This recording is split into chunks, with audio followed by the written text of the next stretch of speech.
Well, your boy Billy Napier just cannot get a break, and everybody's coming at him in the comments. This time, the comments are assistant coaches in the league who probably want his job, but nonetheless, I got Kirby. Kirby's got to quit like so early in the morning, dude. I'm working, man. Here's what the comments were, and this is from Athlon. The one that stuck out to me is that Billy Napier is too nice.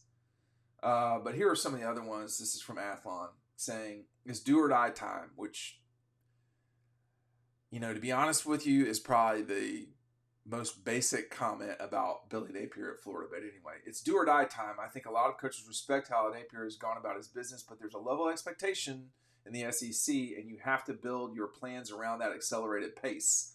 Coaching staff is almost totally different, especially on defense. That's the biggest problem we've heard about, that the initial system isn't right there. The roster will be the best they've had. It was a pretty significant drop in the talent at the end of the Dan Mullen years, but that excuse has run out. Graham Mertz coming back may save Billy's job. I'm going to cut in here and say he is not saving Billy Napier's job. He is not. The schedule is brutal for them, but they have to but they should be able to find a way to a bowl. I don't know if I agree with the comma but part of that either. Florida has had a tough run lately. Baseball did a great job this past season getting to the Final Four. I mean, that was amazing. Let's just be honest. Softball was in Oklahoma City, but Florida ain't what it used to be. It's just not. I mean, and the biggest thing is they're not producing in football. Basketball is okay. It's not great. It's I don't know, but it people are going to think about football, and if football were doing okay, I wouldn't be saying football's not doing okay, man. It's doing poor. It's doing bad. It's worse than South Carolina. Like, that's bad. So these last few years are definitely worse than South Carolina. The problem with all of these statements is not that the assistants don't know what's going on around the league. They do. The issue is Florida to sort of catch up to where Georgia is at. Georgia started planning to be better a while ago. This is, Kirby's been at Georgia for a while now, and even before that, the institution itself was betting big. New indoor facility, like Florida's just put that in place down there. So they're not willing to ball out with NIL. They're screwing that up. They're not serious. I mean, you'll know when they're serious, but are they serious like Georgia, Bama, LSU, Tennessee? No, they're not. I mean, Florida State, I think, is more serious about things than Florida right now. And you can take the term more serious however you'd like.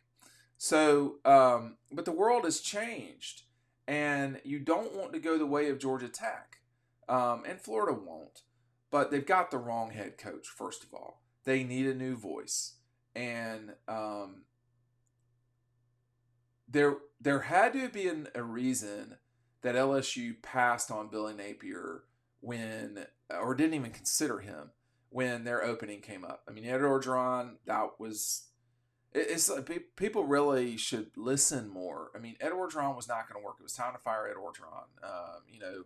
At Florida State, the guy before Napier, but the guy before the current coach, it was a train wreck. He needed to be fired in September, but they goofed around and waited, yada, yada. Billy Napier is not going to make it to 2025.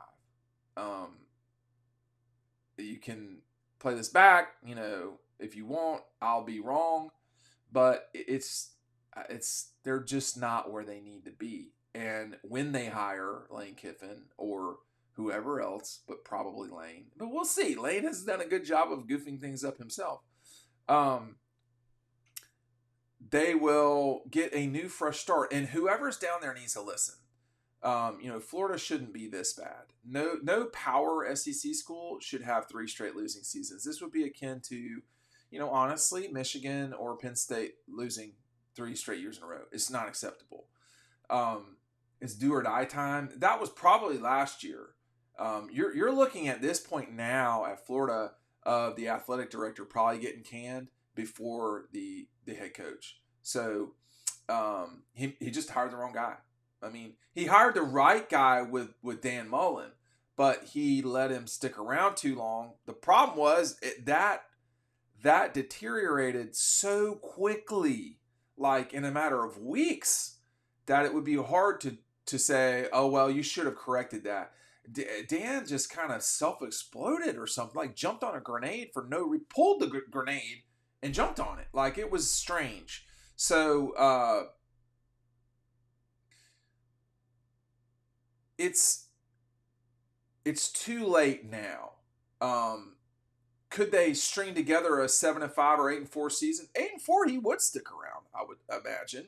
But their problem is that their two arch rivals are going to, well, Georgia will be in the playoff this fall, you would imagine. Florida State would have been this past season. They won the league. Florida State's renaissance is coming back, and Florida State wasn't that long ago that Florida State was a disaster. It wasn't that long ago at all. And the same thing can happen at Florida. They can turn this around. But I don't think they can do it with Billy.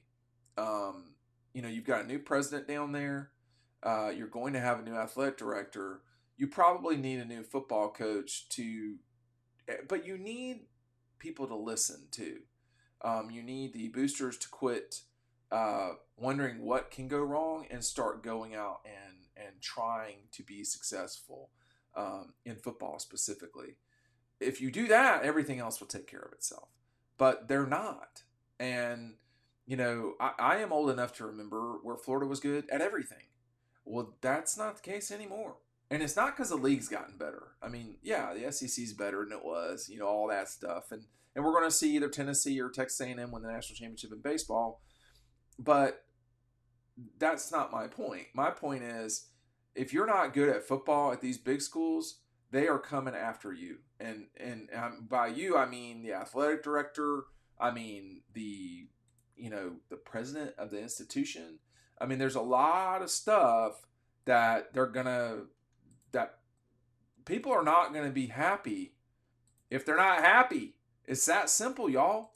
And if if you're going to mess around and not do things the right way, they're going to get you. But it's probably too late for Billy Napier. I mean, I would, I don't ever want to like overdo it with stuff, but it's too far gone. It's just too far gone. And I don't know how he survives this in the future. I don't. They're gonna have to be markedly better than they were a season ago. This is St. Simon Swivel dining chair. This is what I'm literally sitting in right now. It's actually, well, I moved to the side so you can see it. I've got the screen on. 478-374-6398. Our buddies at SoPoly, used to be called EcoPoly. They're doing this. They've got dealers all throughout the Southeast. If you are in Florida watching this, let me try to make a Florida chair. That would be a Florida chair in theory. So, you can, yikes. You can pick these up anywhere. You can make these colors, whatever you want. And that's the best part is, if you want to make it look like your beach house or your lake house, you can do just that. You can make a really awesome chair for your front porch or your back porch watching the kids. These survive the weather too. I'm just going to tell you that right now. 478-374-6398. Made in Georgia. Manufactured in Georgia. You can go by their warehouse and check it out in person. That is the chair right there. Me knocking on wood, except it's plastic. And that means it's going to last for a long time and it doesn't fade. But I think for the Gators not to fade on down the road here with Billy Napier, I mean, it's just... They don't have any room for error at all, period, anymore. It's gone, And I think if Georgia were to win another national championship, that wouldn't change anything at Florida. Georgia's right now too far gone for them. But in 3 years, they should be competitive with Georgia. And if they're not, something's gone on wrong. And at that point, it's not just the football coach. It's everybody down there not, buying into it or believing it or whatever you want to call it. It's a problem. I mean, it's a real problem if your arch rival is, doing amazing things and you're figuring out, I don't know why I just did that. I did though accidentally. And you're figuring out how, what your hurdles are. Get the hurdles out of the way. Choose to be successful. But we'll see. But I think, if he's too nice, whatever you want to call it, I mean, they need a fresh start. Thanks for watching.